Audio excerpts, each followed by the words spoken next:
Hi hello எல்லாருக்கும் வணக்கம் and welcome back to our channel.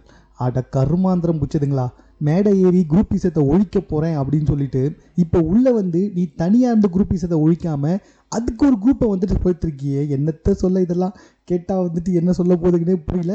இதை விட பரவாயில்ல, நாமினேஷனை பற்றி ஷேர் பண்ணக்கூடாது, அது முன்னாடியும் சரி பின்னாடியும் சரி. ஆனால் இந்த 6 பேருமே முன்னாடியே நாமினேஷனை பற்றி பயங்கரமாக டிஸ்கஸ் பண்ணிவிட்டு எப்படி எல்லாரையும் உள்ளே கொண்டு வரலாம் அப்படின்னு பிளான் பண்ணிச்சிங்க. இப்போ நாமினேஷனுக்கு அப்புறமா எப்படி எஃப்ஜே தப்பிச்சான் அப்படின்ற மாதிரி வந்துட்டு பேசிக்கிட்டு உட்காந்துட்டு இருக்காங்க.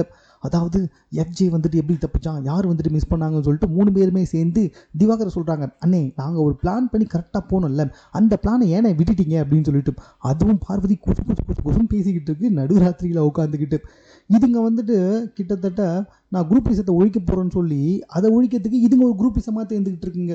ஸோ இதுங்களுக்கு தெரியாமையே இப்போ இதுங்க குரூப் இசம் சைடு அதிகமாகி போச்சு. ஏன்னா கிட்டத்தட்ட 6 பேர் இந்த கேங்கில் தான் உட்காந்துக்கிட்டு இருக்காங்க. குரூப் இசம் சொல்லிட்டு 6 பேரா 7 பேர்னு நினைக்கிறேன். ஸோ 7 பேர் வந்துட்டு இந்த குரூப்பில் உட்காந்துக்கிட்டு இருக்காங்க. இப்போ பார்வதி வந்துட்டு பயங்கரமான ஒரு குரூப் இசத்தை சேர்ந்துருக்காங்க.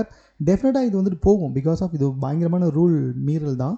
ஏன்னா நாமினேஷனை பற்றி ஷேர் பண்ணக்கூடாது. நடுராத்திரி வந்து உட்காந்துக்கிட்டு நம்ம பார்த்த நாமினேஷன்லாம் கரெக்டாக தான் இருக்கா, நான் 2 இவங்களுக்கு போட்டேன், நீ 3 அவங்களுக்கு போட்டியா, எப்படி மிஸ் ஆனாங்க, அவங்களுக்கு கண்டிப்பாக 3 ஓட்டு வந்திருக்கும்ல அப்படின்ற மாதிரி இதுங்க பிளான் பண்ணதெல்லாம் கரெக்டாக எக்ஸிக்யூட் ஆயிருக்கான்னு சொல்லிட்டு ரீசெக் பண்ணிட்டு உட்காந்துக்கிட்டு இருக்குங்க. உள்ளே இருக்கிறவங்களுக்கு தான் அறிவில்லை அப்படின்னு சொல்லி பார்த்தா புதுசாக உள்ளே போயிட்டு இதுங்களும் இந்த வேலையை தான் பார்த்துட்டு உட்காந்துக்கிட்டு இருக்குங்க, இந்த சாண்ட்ரா அண்ட் திவ்யா. ஸோ இது சம்மந்தமாக உங்கள் கருத்து என்ன அப்படின்றத கமெண்ட்டில் தெரியப்படுத்துங்க. மேலும் இது போன்ற செய்திகளை உடனுக்குடன் தெரிந்து கொள்வதற்கு சென்னை சேனலை சப்ஸ்கிரைப் பண்ணுங்கள்.